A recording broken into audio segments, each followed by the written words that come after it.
Hello, everyone. I'm just going to give it a few more minutes for people to join the webinar. We're just kind of 1 minute past, and then we will get started.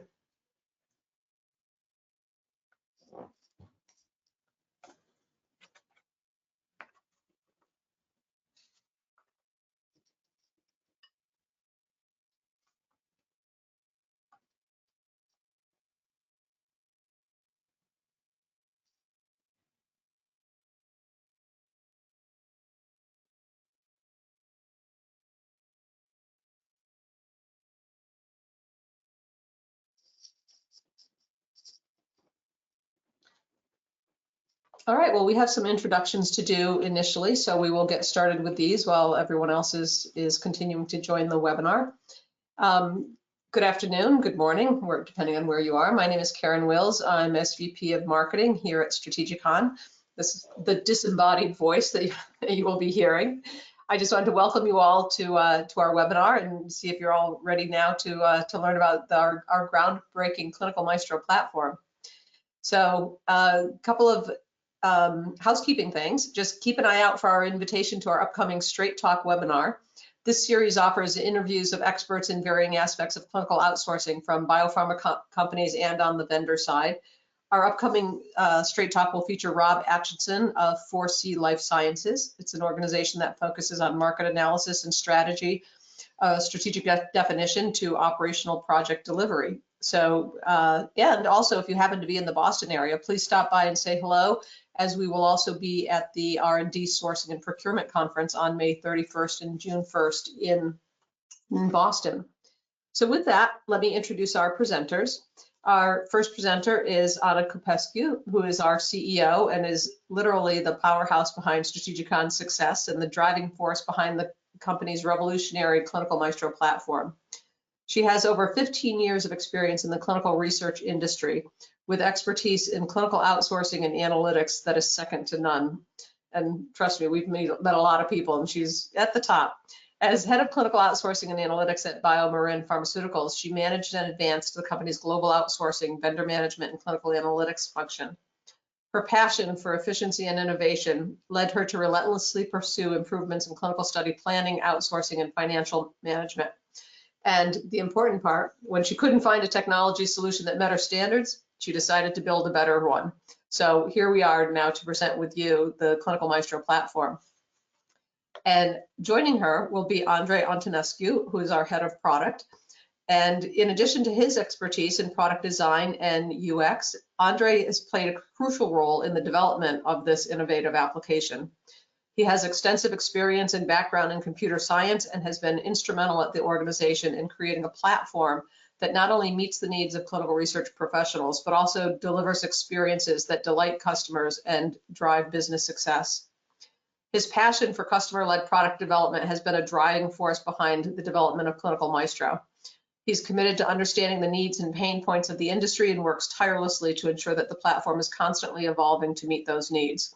So with these two people that you have here available to you, please, please, please do not hesitate to ask any questions through the question panel on your GoToWebinar panel that you have there. We'll be monitoring those throughout the presentation and getting them to our speakers as quickly as possible. So with that, I will now toss it over to Anca and let you guys all dive into the Clinical Maestro platform. Anca, over to you. Okay, thank you so much, Karen. Thank you everyone for taking one precious hour from your time to join us today. Looking at the registration for the webinar, I was quite happy to see a good mix between frequent users of Clinical Maestro as well as prospective customers that are familiar with the tool, and also whole new faces. Initially, when we planned for the webinar, we wanted to make it more of a reveal of what's coming with our 4.0 release. But given the mix between the different participants, we are actually going to start with a holistic view of Clinical Maestro and then start diving deeper into the unique features that are truly first to industry coming with our 4.0 release. So for everyone, welcome to Clinical Maestro, pharmaceutical industry's first solution for clinical trial business management. So what does that mean? I'm going to start with a high-level description of our platform. When we started on the journey of building Clinical Maestro, there was so much to tackle. Think about clinical outsourcing, clinical business operations. There are so many different pain points in so many different places. So to build a solution that tackles them all, it's no easy challenge. So we decided to build a platform with modular application, each of them uniquely addressing a pain point, with each of them capable of operating independently, but also seamlessly integrating with other modules within the platform and modules within your ecosystem.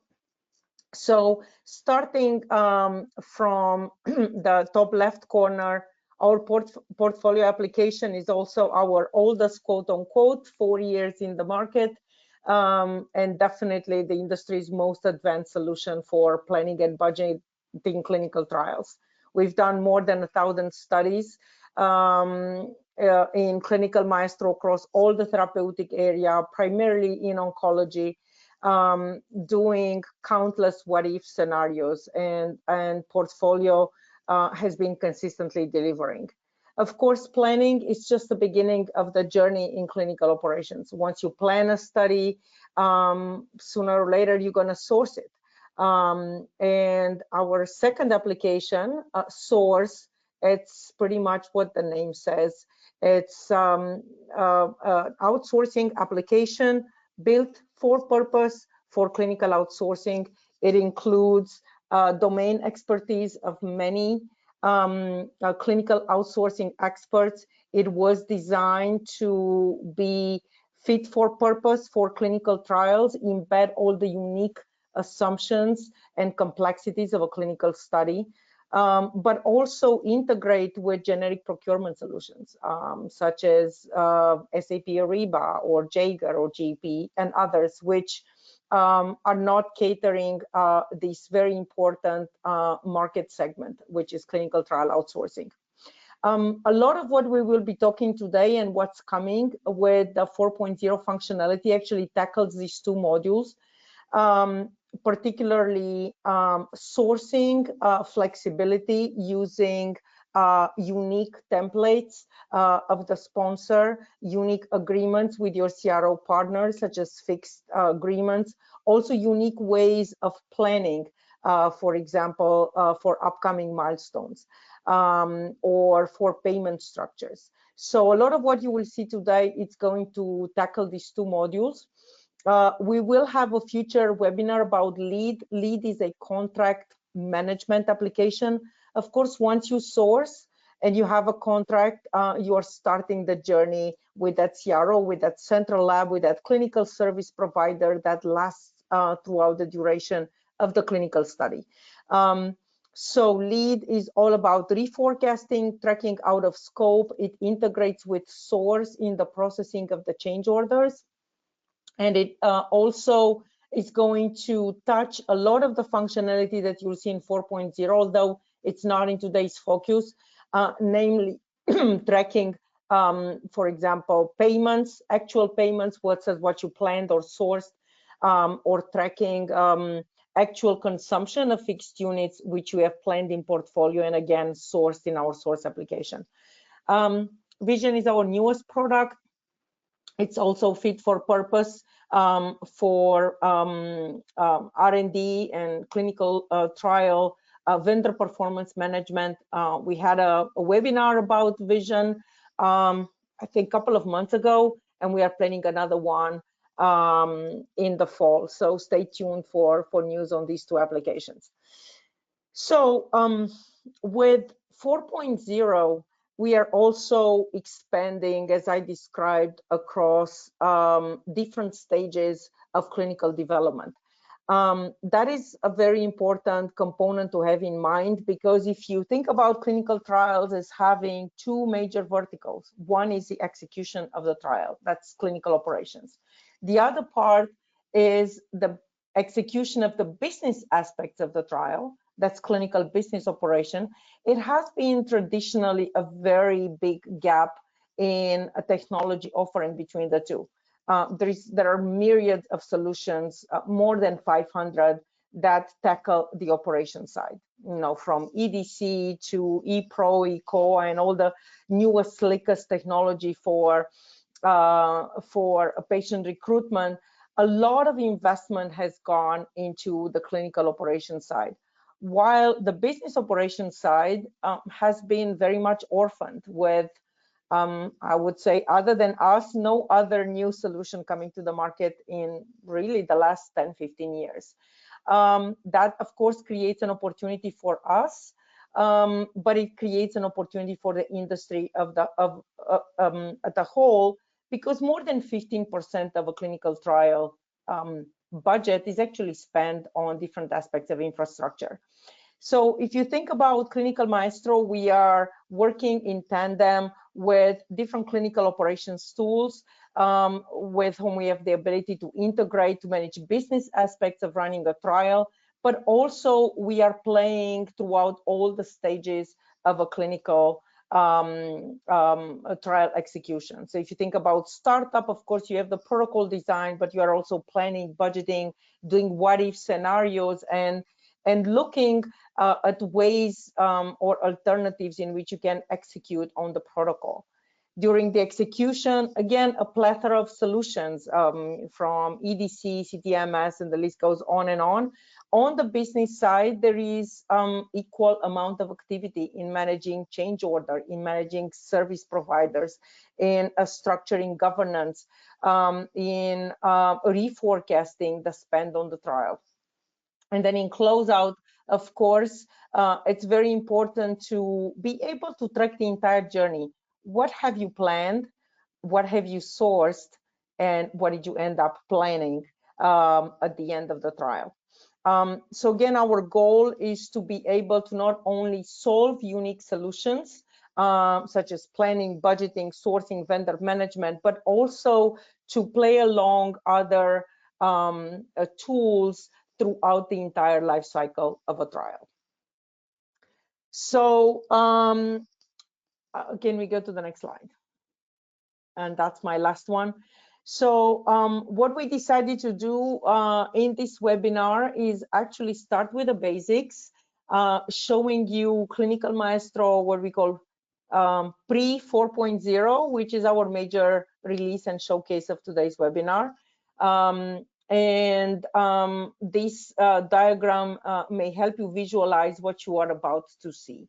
So again, focusing on the journey across the entire continuum of the clinical trial execution, we are going to start by creating a very simple study in our portfolio application.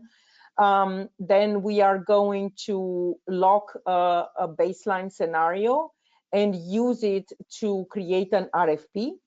And we are going to send it out to hypothetical service providers and take a look at how the proposals would come back.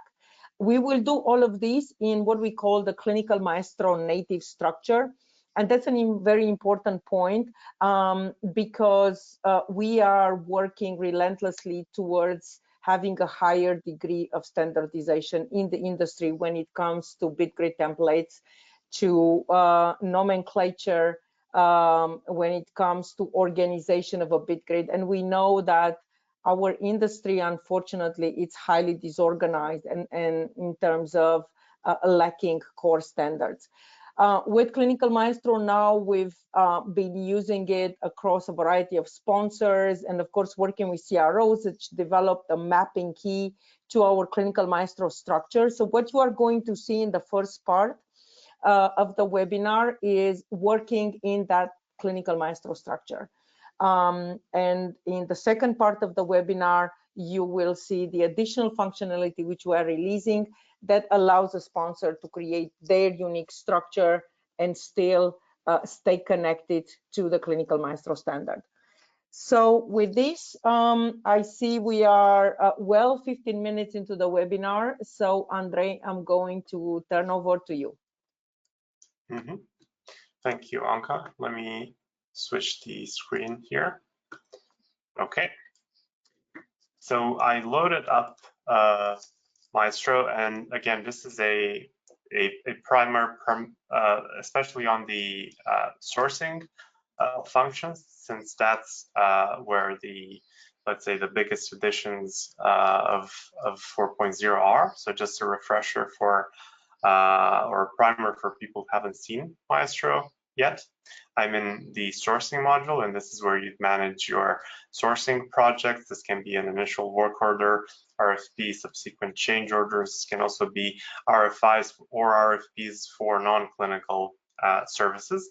And I already have a model in portfolio that I'm going to use. So I have a study that I want to source. So I'm going to rapidly create a new sourcing project to show you how that looks and feels like.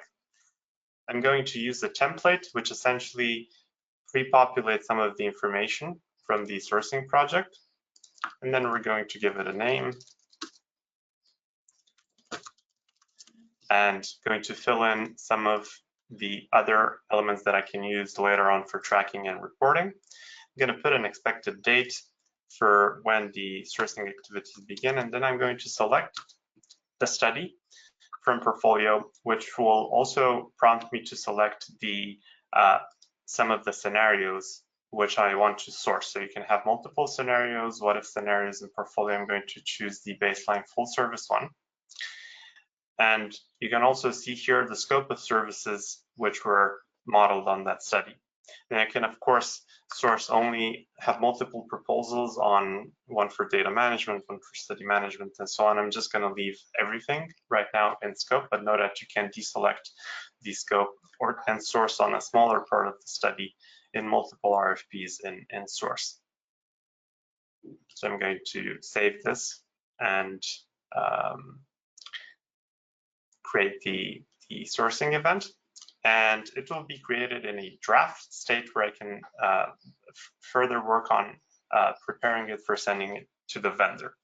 So one of the items that I will highlight is that the instructions and the descriptions have been pre-populated based on the template. So you don't have to put this each time. You can set it up one time and then you can reuse it.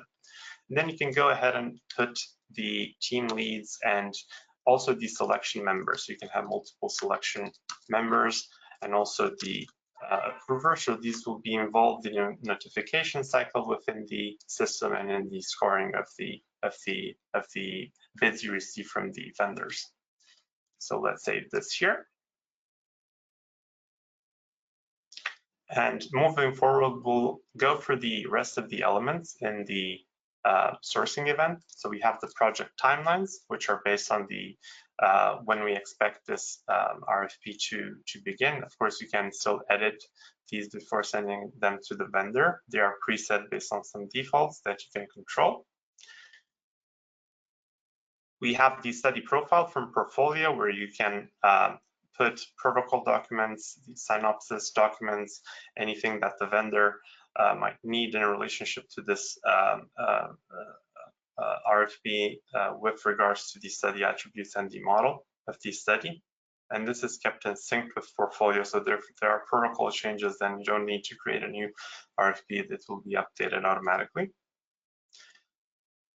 And we also have the in-depth study assumptions and model from portfolio loaded up in the RFP. So this not only includes the specifications for the sourcing event, but also the plan, the operational plan that the portfolio engine estimates for this study. You can still make changes here in detail or at the study level. So I can go to a specific country, make changes, and get immediately an updated benchmark right in the RFP without having to go for portfolio. Again, it's the same concept with the sites assumptions, of course, looking at site activation, qualification, and so on. And this all aggregates into a site timelines, study timeline, sorry, for this model. Of course, we also have the scope of services in the study. Again, we have the benchmark also shown in the RFP. This will not be shown to the vendor, obviously. This is just for the internal sponsor viewing purposes, and you can also change the scope here. So I can either at a macro level deselect certain services, or at a more micro level go in and deselect certain line items, certain activities from within a service. And I'll get an updated benchmark on the spot here, right in the RFP. You can also control the RACI for these services, specify hybrid responsibility with the vendor, and add comments. We have a communication engine with threaded comments on each line item and assumption in the system, where you can leave a comment for the vendor in which they are aware of a specific, let's say, configuration or request from your side. You can also use this for internal communication for review purposes. And then we go to the more qualitative side of the elements. And before I jump there, again, as Anca mentioned, this is in the Maestro grid. So this is like a segue to some of the functionality we'll show afterwards. But up until 4.0, the bulk of the work from both the sponsor and the vendor side in Maestro was in the Maestro grid. So just as a teaser, in 4.0, we'll be able to use your own grids in the system. So you see the structure as I'm having it here on the screen in your own internal structure that you currently use. We'll get into that in a couple of minutes.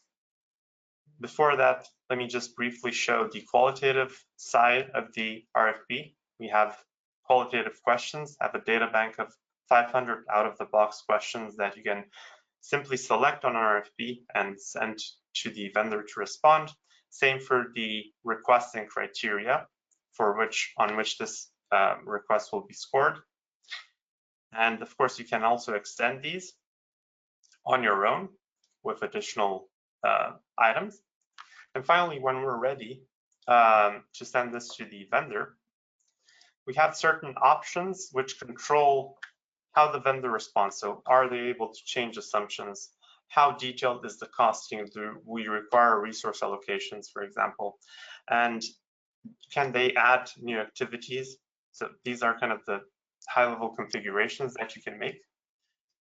And then you basically select the vendors to which you send the RFP and the context which will receive the notification of the opportunity.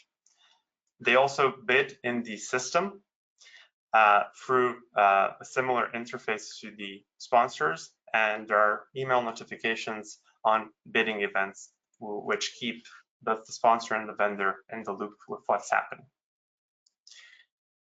Once you receive proposals from the vendor, I'm going to go to an example which has already some proposals received from the vendor, just to save time here.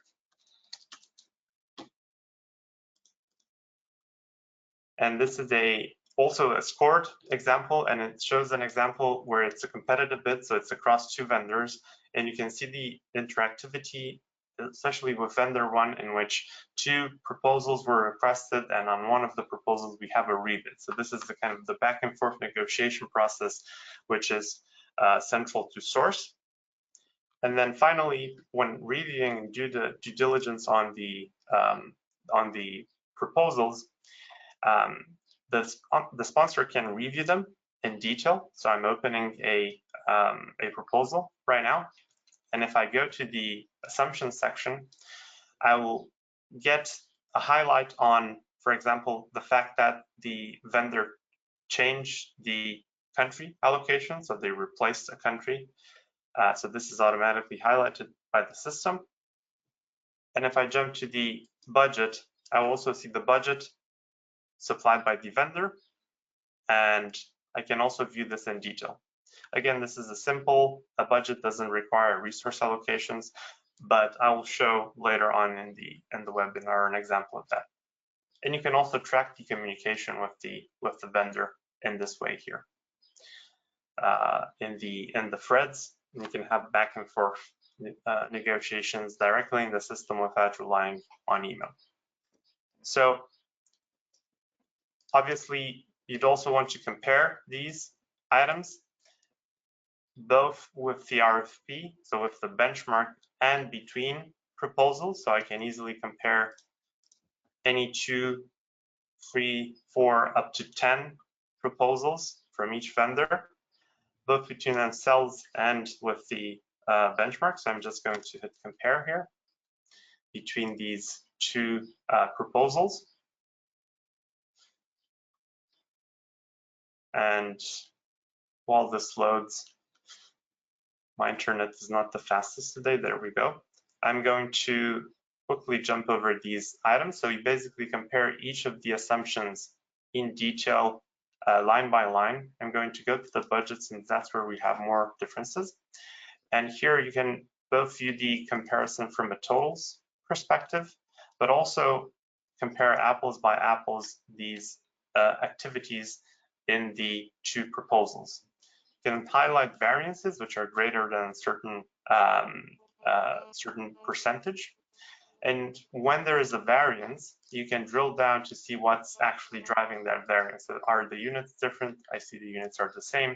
There's probably the cost per unit different. So why is that? We have a different level of effort. No, then it's probably the different cost per hour. So if you require resource breakdown, in this case, you'd be able to identify what is actually driving that different cost per hour. So a very quick primer on the sourcing functionality. Of course, once you have an award on a proposal in source, you'd be able to move that into lead and track actuals. But I'm going to stop right now on the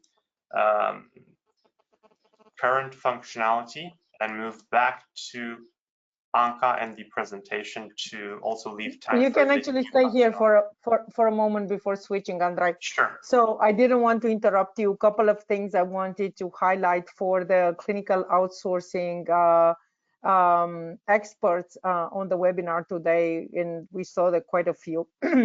The way to think about what you just saw and put it in perspective, first in the RFP creation is a complete departure from the static Word template with an attached Excel bid grid. As you could see, the RFP in itself was dynamic. The assumptions were dynamic. They could be edited dynamically. We had a live benchmark in the RFP. So you have a very good sense about how much a study would cost before you send it out to your service provider. And we oftentimes go across various situations such as, you know, I have a strategic partner, our bidding is not competitive. Even more so, it's important to have some kind of market arm so you can hold that strategic partner grounded and competitive.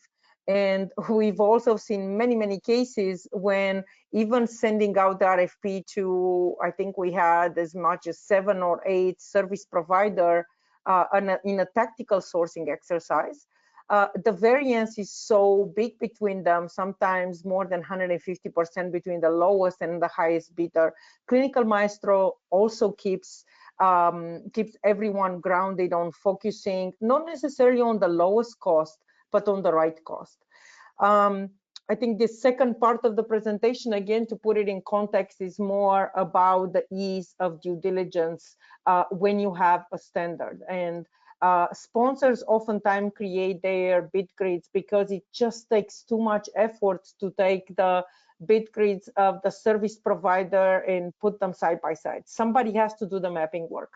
And it's either someone in the sponsor organization doing it, or it's the CRO who's trying to come up with a proposal in the preferred structure of the sponsor. And we end up in a vicious circle in which, of course, there is no standard. So you see the beauty of Clinical Maestro with everything being lined up, easy to compare down to the very high level of detail, such as number of hours or cost per hour, high visibility into the blended rates, and very easy way to score and compare proposal like you see in this screen. So what we will be doing next, we are going to hone down on the bid grid mapping element. So if you can now go back to the presentation, Andrei. Very high level, I wanted to, I already spoke about the benefits of the current approach. And when we look at the benefits of the solution, really across all the elements, such as time, which is speed, quality, which translates in accuracy, transparency, visibility, and of course, cost. And every time you bring the benchmark in a proposal, you can better ask the question why. And there may be a reason why one service provider is priced higher than the other, and maybe very good reasons, but it's very important to be able to find the needle in the haystack in a bid grid that may have hundreds of lines. And again, ask the question why using Clinical Maestro as guidance. With this, we hope we gave you a very good teaser. We are already midway through the webinar. So to keep you engaged, we'd like to do a quick survey. And Karen, this is going to go back to you for a question or a quick poll. You want me to read it or you read it? No, I've got it, Anca. Thank you. Okay.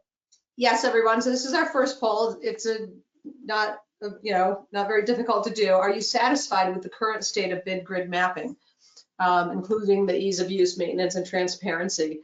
As Anca just went through, and I know as she's experienced herself, this is certainly not an easy task, but perhaps you have a way or something in your organization that you can actually do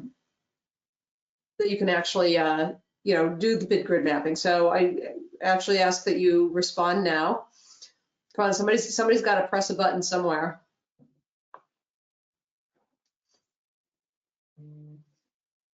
So we're just waiting for a minute for them to get through. All right, I don't know what everybody's being very. Okay. I said everybody's being very shy. No one has voted yet, so please just hit vote. button. So, all right, there we go. We're getting some responses now. I think we just had to call them back to here. So we'll give it another couple of seconds and then we'll end. I think I don't think you'll be surprised by the results, Anca. Yeah, I was going to comment. We put together a white paper. It's on our website. It had a very catchy name. I think it's untangling the knot of bid grid mapping. Exactly. So if you have if you have time, go and download the white paper. Okay, 100% no.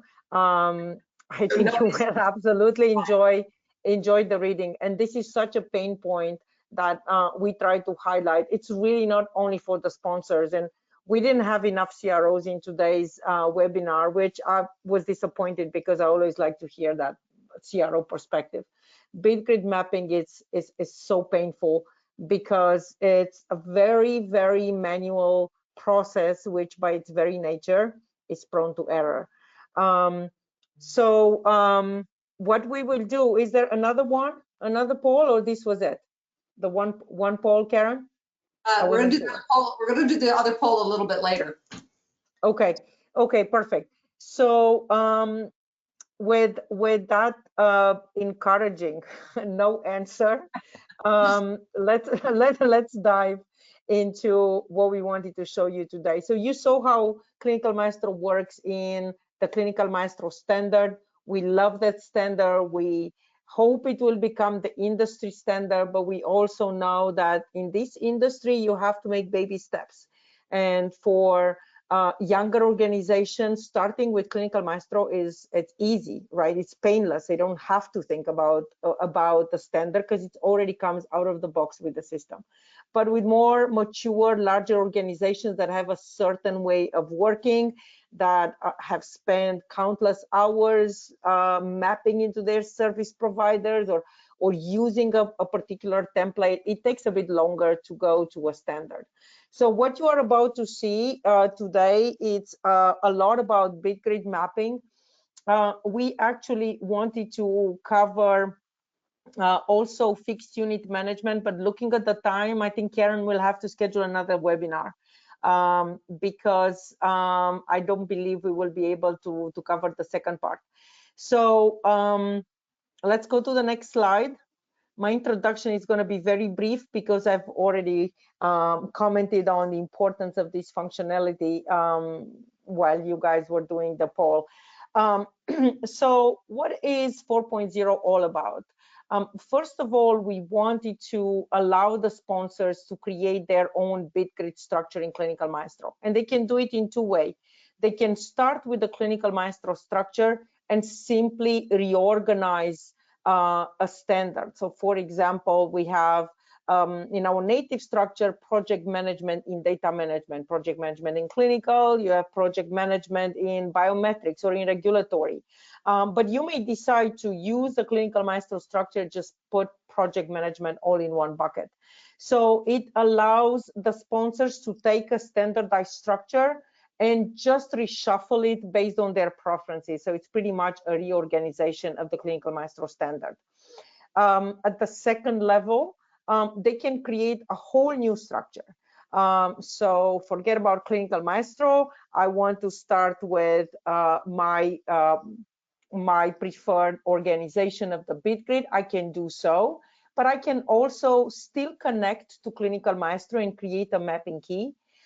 So that I can keep the benefit of the benchmarking during the sourcing exercise or during planning. And finally, the third layer is bringing the CRO in.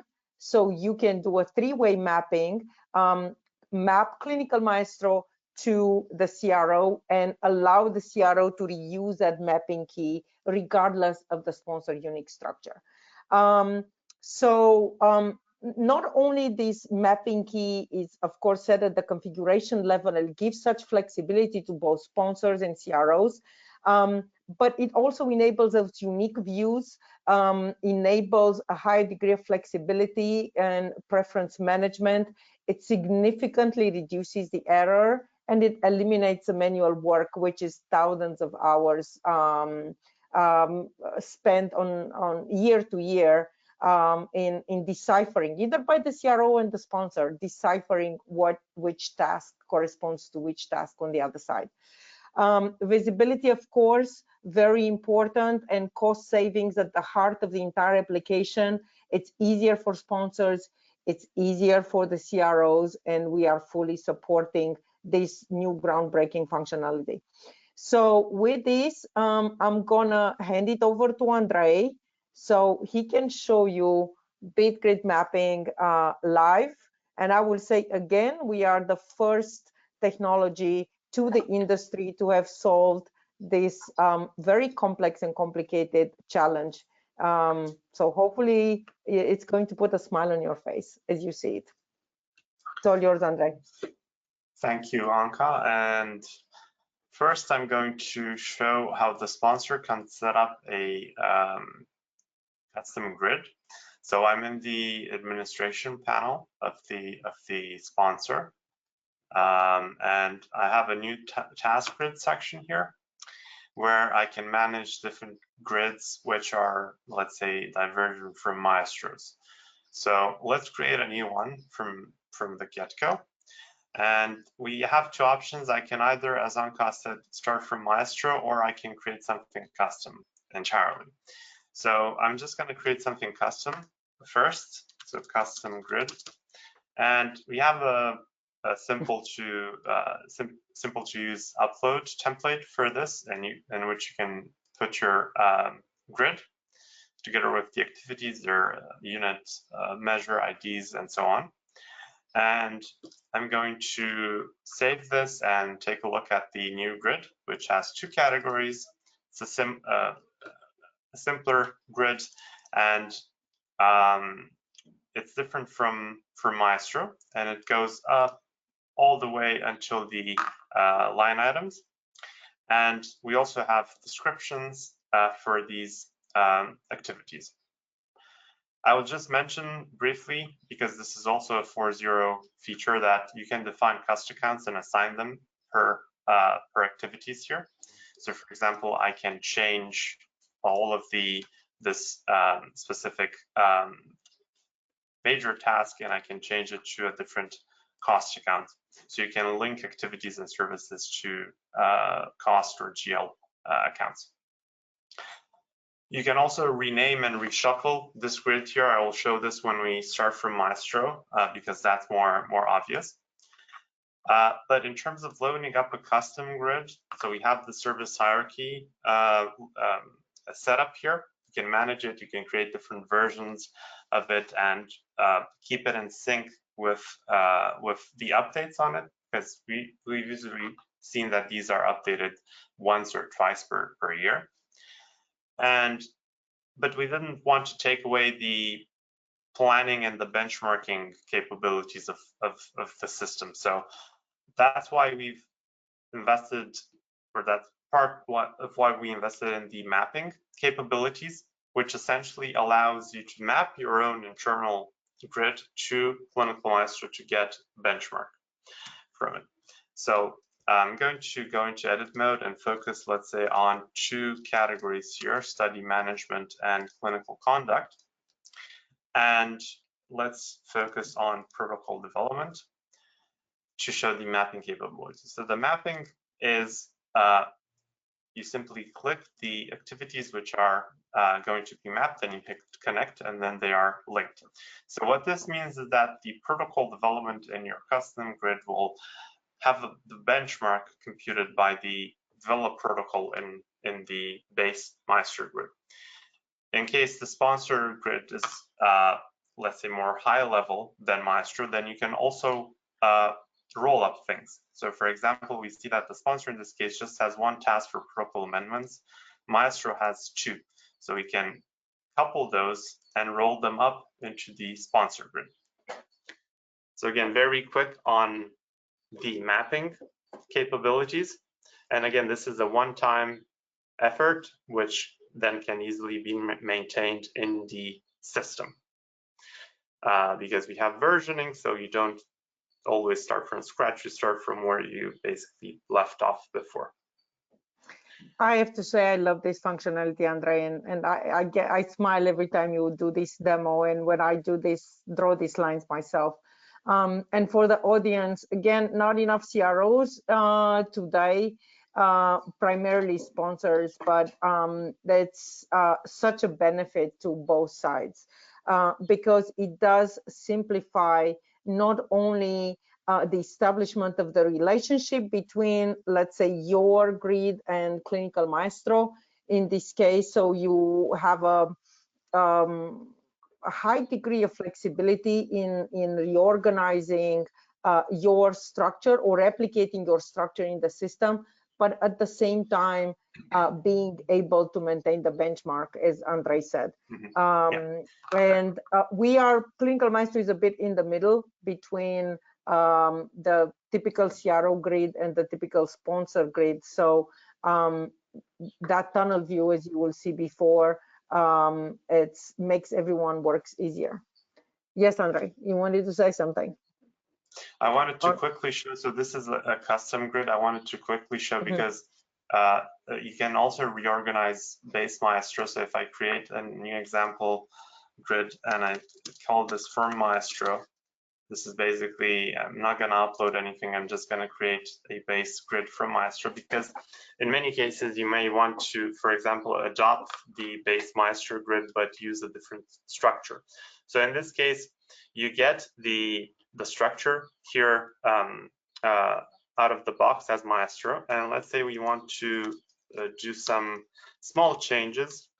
For example, I don't want to internally, I don't name it clinical data management, I name it data management, so I can just rename it. And I usually consider project management under clinical study management. So I can just drive this from here to the left, or sorry, to the right, and then I can just rename this and say it's DM, for example.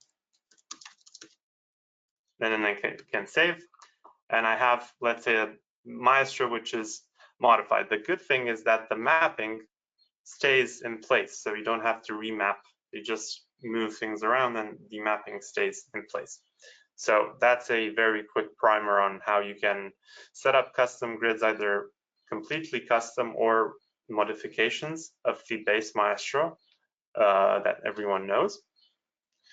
So now I want to quickly jump, because we don't have a lot of time left, to actually show how these are used in the application.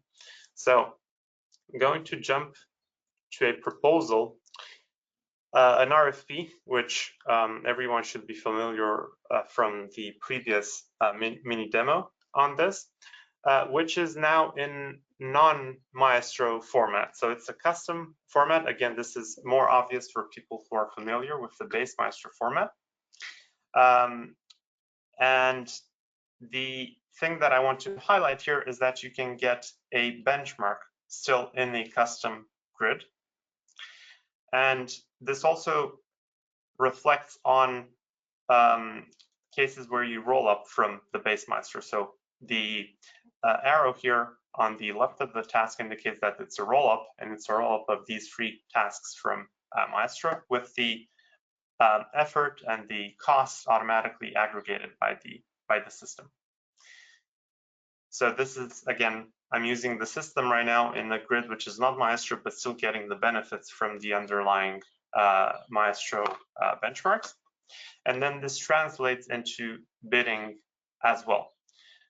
Now for bidding, before I go into there, I want to show that we've sort of reversed or mirrored the functionality that I showed here with the custom grids, also for vendors. And this is especially useful in preferred partner type relationships, where you have an established mapping with the vendor, and you basically want to reflect that into the system.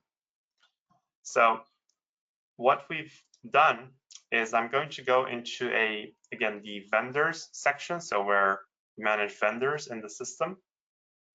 Then you'll notice a task grids section here, which what this means is that we've also allowed vendors to upload their internal grid into the system. And so this way you can map and keep the mapping to your vendor within the system, with all the benefits of the versioning and the traceability that the system offers.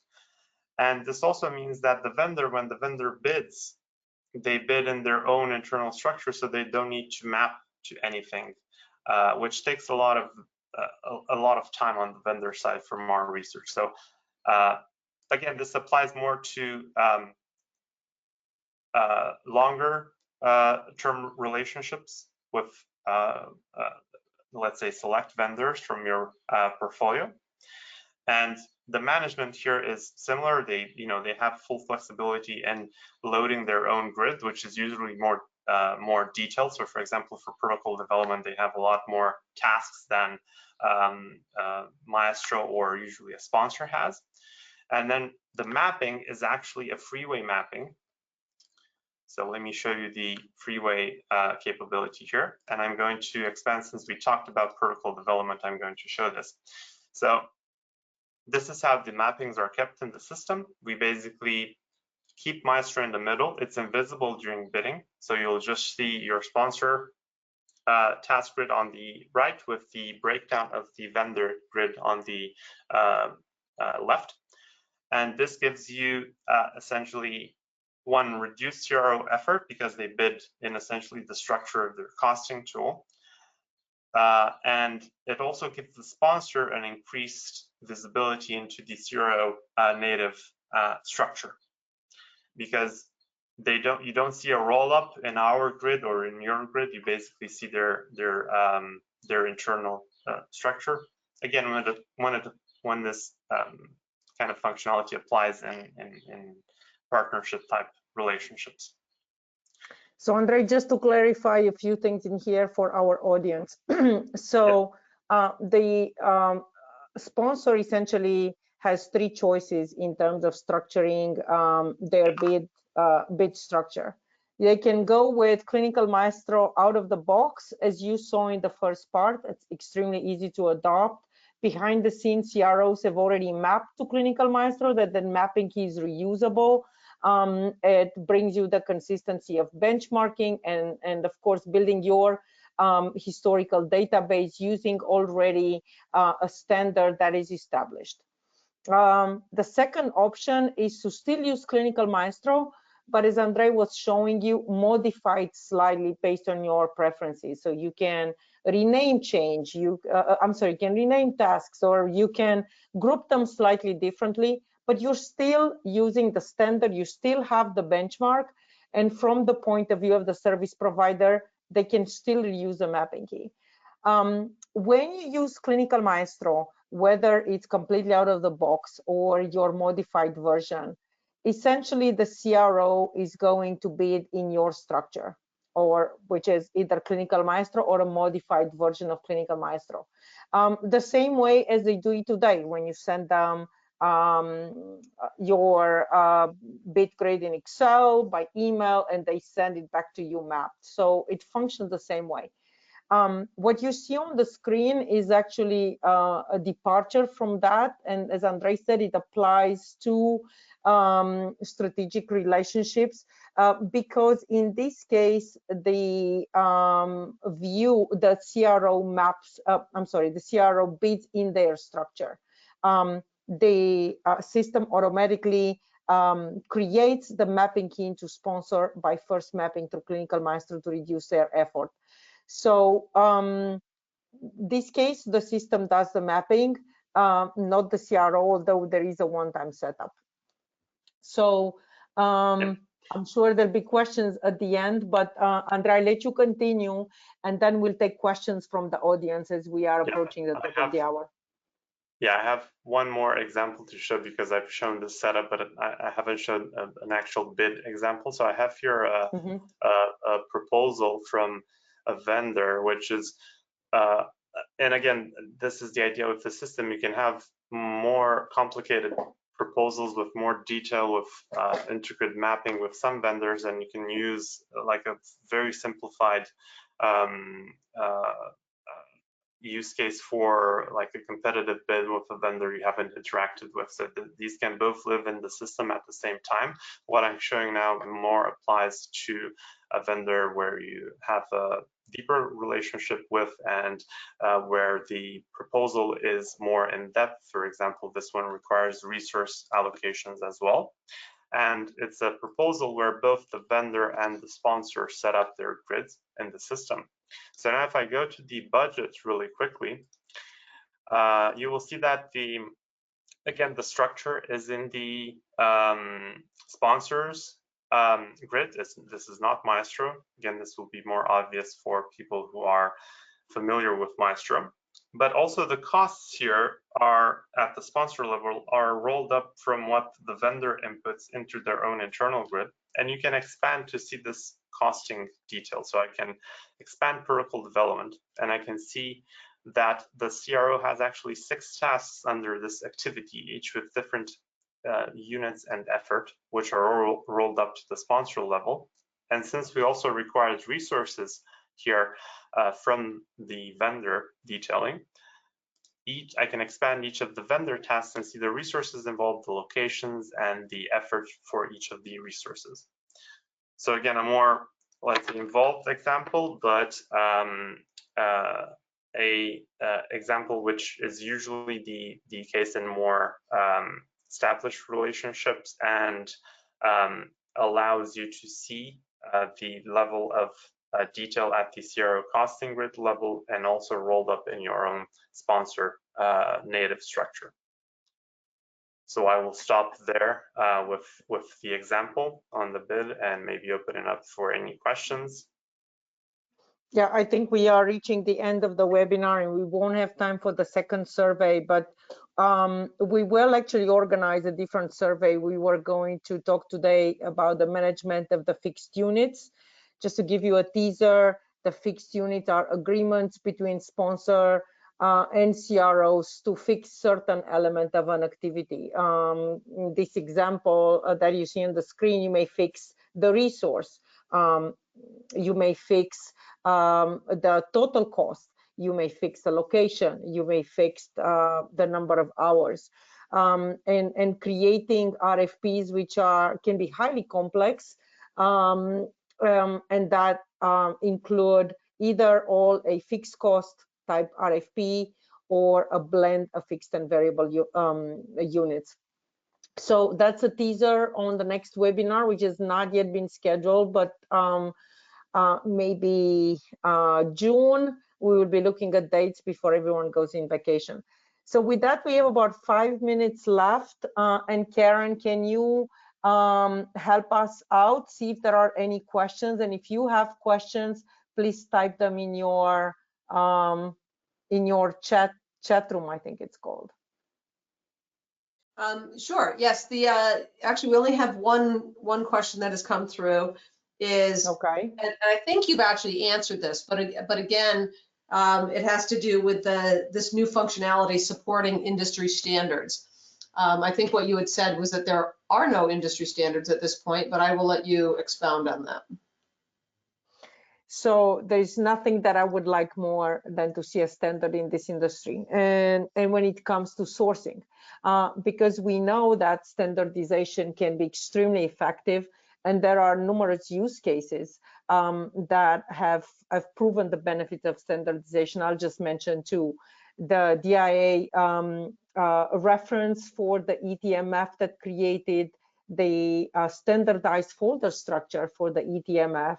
And that I think everyone is using and adopting, and it's highly effective because it reduced the work of all the parties involved. Of course, CDISC standards for data management. So in regards to the question of will this technology support standardization, when we went on the journey of doing the bid grade mapping, there is some disincentive of allowing that infinite flexibility because everyone is going to create their own standard, and then it gets us further away from achieving the standardization goal. I think, however, that over time, the flexibility in adapting Clinical Maestro standard is going to incentivize both sponsors and CROs to come closer to the center, and we call Clinical Maestro the center. Also contribute in shaping the Clinical Maestro bid grade, so over time will become the industry standard. And of course, we are working to partner with different organizations of clinical outsourcing experts that could support a model such as the DIA ETMF reference model development. Not an easy undertaking. So hopefully when you see this webinar, you can think about ways in which we can all make a difference in that regard. Okay, and then that's all we have for today. So Thank you everybody for participating, and I will let Anca add her own thank yous, and we will have this recording up on the website within the next 24 hours. So if you want to listen to any part of it or see any of the demos again, feel free to go check out the link, and we'll actually send you the link as well, so you'll be able to take a look at it on your own. So Thank you. Wonderful. Okay, thank you, Karen. Thank you, Andrei. Thank you, the audience, for giving us again this precious hour. Thank you. Bye. Thank you. Bye-bye. Thank you.